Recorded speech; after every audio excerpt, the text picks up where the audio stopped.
Hello friends, আমরা আবার শুরু করলাম। আজকে এর আগে আমরা একদম ফিউচার পারফেক্ট কন্টিনিউয়াস টেন্স অবধি শিখেছিলাম। আজকে যেটা শিখবো সে খুব ইম্পর্ট্যান্ট, এটার নাম হচ্ছে ইনফিনিটিভ। ঠিক আছে, দেখো এখানে লিখেছি আমি infinitive, I N in F I V N I নি T I T V V infinitive. এই ইনফিনিটিভ যে ব্যাপারটা সেটা আমরা চিনব কি করে, হাউ আমরা চিনবটা কি করে ইনফিনিটিভটাকে, এই যে ইনফিনিটিভ এটাকে আমরা চিনব কি করে। চেনার জন্য যে পদ্ধতি আছে সেটা আমি এখানে বলেছি, সেটা হচ্ছে এই যে ইনফিনিটিভ হলো একটা নির্দিষ্ট শব্দ। এখানে দেখো আমি লিখেছি ইনফিনিটিভ একটা নির্দিষ্ট শব্দ যেটা ভার্ব বা ক্রিয়াপদের শেষে বসে ওই ক্রিয়াপদটিকে ইনফিনিটিভে পরিণত করে। কিছুই হয়তো বুঝলাম না, বুঝলে না, মাথার উপর দিয়ে হয়তো চলে গেছে, নো প্রবলেম, কোনো অসুবিধা নেই। একদম পরিষ্কার উদাহরণ নিয়ে নাও, তাহলেই বুঝে যাবে। খেলা হচ্ছে একটা ভার্ব, এর পেছনে দেখো তে বসেছে, এই যে তে বসলেই জানবে সেই ভার্বটা আর ভার্ব নেই, ওটা ইনফিনিটিভ হয়ে গেছে। খেলতে, এখানে দেখো আমি উদাহরণ নিয়েছি, কি নিয়েছি, উদাহরণ নিয়েছি। খেলতে, যেতে, খেতে, ঠিক আছে, তাহলে সব তে। গান গাইতে, গান গাওয়া হচ্ছে ভার্ব, কিন্তু যেই তে যোগ হয়ে যাচ্ছে ইনফিনিটিভ হয়ে যাচ্ছে। ঘুমোতে, পড়তে, দৌড়তে ইত্যাদি। সুতরাং পরিষ্কার দেখা যাচ্ছে ভার্ব বা ক্রিয়াপদের পর, এই যে আমি এখানে লিখি, এটা লিখেছি, পরিষ্কার দেখা যাচ্ছে ভার্ব বা ক্রিয়াপদের পর যদি তে এই শব্দটা বসে তাহলে সেটা ইনফিনিটিভে পরিণত হয়। কি শব্দ বসতে হবে? ভার্ব বা ক্রিয়াপদের পথে তে বসতে হবে, তে।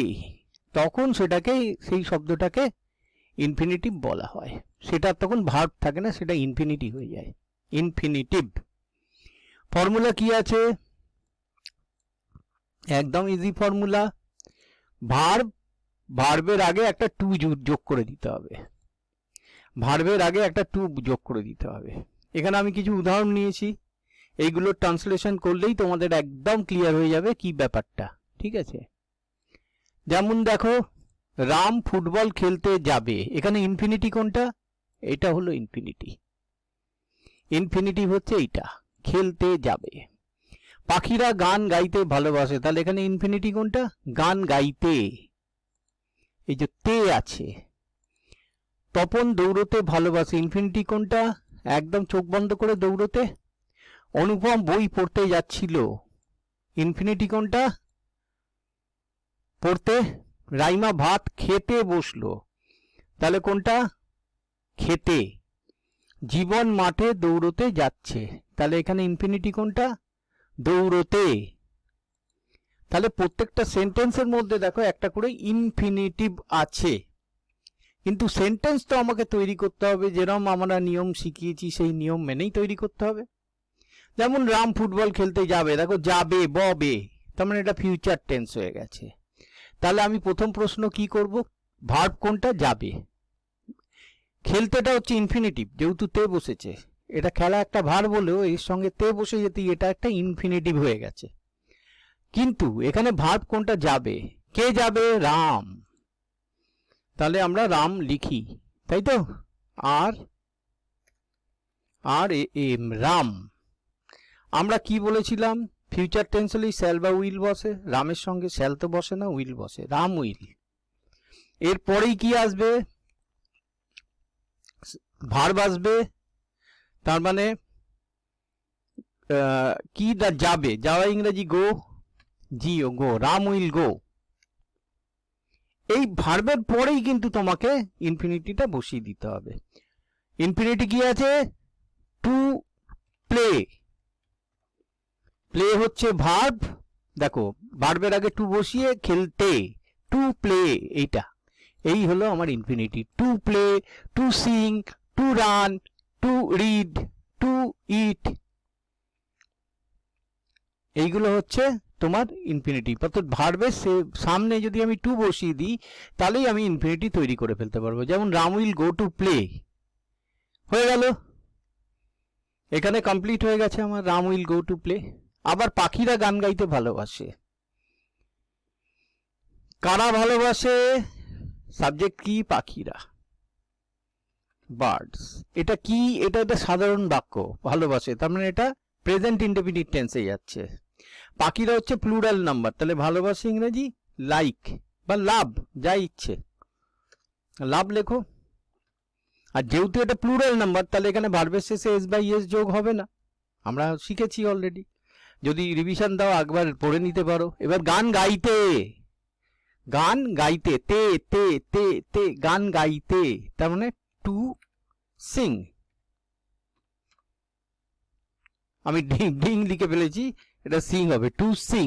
তাহলে এখানে পার্টিসিপেট ইনডেফিনিট কোনটা, সরি ইনফিনিটিভ কোনটা? টু সিং, এটা হলো infinitive. Birds love to Singh. Tapan দৌড়তে ভালোবাসে, কে দৌড়তে ভালোবাসে? তপন। তাহলে তপন এখানে কি হয়ে যাচ্ছে? তপন হচ্ছে সাবজেক্ট, ভালোবাসে লাইকস। আচ্ছা, কেন তপন লাইকস হলো? কারণ তপন হচ্ছে singular number, third person singular number, সেই জন্য ভার্বের শেষে এস বাই এস বসে। এটা আমরা প্রেজেন্ট ইনডেফিনিট টেন্সে শিখেছি। তো তপন লাইকস কি? দৌড়তে। টু দৌড়ানো ইংরেজি রান, টু রান। তাহলে এখানে ইনফিনিটিভ কোনটা? এইটা। ভার্ব কোনটা? লাইকস, ঠিক আছে। তার মানে ইনফিনিটিভ ভার্বই হচ্ছে, ভার্বের সঙ্গে যদি তে বসে তাহলে সেটা ইনফিনিটিভ হয়ে যায়। তখন আমরা কি করি? To play, to sing, to run, to do, to eat ইত্যাদি ইত্যাদি করতে থাকি। যেমন এখানে অনুপম বই পড়তে যাচ্ছিল, কে যাচ্ছিল পড়তে? অনুপম, অনুপম। যাচ্ছিল, ল এসে গেছে না, তার মানে এটা পাস্ট ইনডেফিনিট টেন্স, যাচ্ছিল বা যাইতে ছিল। পাস্ট কন্টিনিউয়াস টেন্স বললেই বেটার হয়, যাইতে ছিল, তে ছিল। এই তে ছিল থাকলেই সঙ্গে সঙ্গে, বা ছিল এই থাকলেই সঙ্গে সঙ্গে সেটা পাস্ট কন্টিনিউয়াস টেন্স। তাহলে অনুপম, পাস্ট কন্টিনিউয়াস টেন্সের ফর্মুলা কি? সাবজেক্ট, তারপর ওয়াজ ওয়ার বসবে। এখানে অনুপম সিঙ্গুলার নাম্বার, সেই জন্য এখানে ওয়াজ বসবে, অনুপম ওয়াজ। যাওয়া ইংরাজি গো, এবং যেহেতু এটা কন্টিনিউয়াস টেন্স, কন্টিনিউয়াস টেন্সের পিছনে সবসময় আইএনজি বসে যায় ভার্বের পরে। তাহলে অনুপম ওয়াজ গোয়িং, কি করতে যাচ্ছিল? পড়তে যাচ্ছিল। তাহলে টু রিড মানে পড়তে যাওয়া, আর ই এ ডি, রিড। তাহলে অনুপম ওয়াজ গোয়িং টু রিড, পড়তে যাচ্ছিল। এই যে টু রিড, তা এখানে দেখো ভার্ব কিন্তু দুটো আছে, একটা হচ্ছে যাচ্ছে, একটা হচ্ছে পড়তে। তো যাচ্ছেটা কিন্তু প্রিন্সিপাল ভার্ব, আর পড়তে যেটা সেটা কিন্তু ভার্ব আর নেই, সেটা ইনফিনিটিভ হয়ে গেছে। কি হয়ে গেছে না, সেটা আমাদের ইনফিনিটিভ হয়ে গেছে, ঠিক আছে, সেটা আমাদের ইনফিনিটিভ হয়ে গেছে। আর এইবারে আমরা কি না, রাইমা খেতে বসলো, বসলো ল, কে ল মানেই হচ্ছে তোমার পাস্ট টেন্স, ঠিক আছে, খেতে বসলো, তাই তো। তাহলে এটা একদম পাস্ট ইনডেফিনিট টেন্স। কে খেতে বসলো? রাইমা, লিখে ফেলি, আর A I, Rai M A, মা, রাইমা। বসলো, বসা ইংরেজি হচ্ছে সিট, কিন্তু সিট তো হবে না, এটা পাস্ট টেন্স। তাহলে সিটের পাস্ট টেন্স কি আছে? স্যাট, এসএটি, স্যাট, স্যাট লিখলাম। তো আমি সাবজেক্ট লিখে ফেললাম, ভার্ব লিখে ফেললাম। এবার কি? এবার আমাকে এই খেতে ইনফিনিটিভটাকে বসাতে হবে। তার মানে রাইমা স্যাট টু, খাওয়া ইংরেজি ইট, ইএটি, ইট। তাহলে রাইমা স্যাট টু ইট। আর একটা কথা বাকি আছে, সেটা হচ্ছে ভাত। তাহলে ভাতটা লিখে দিই, লাস্টে অবজেক্ট আর আই সি।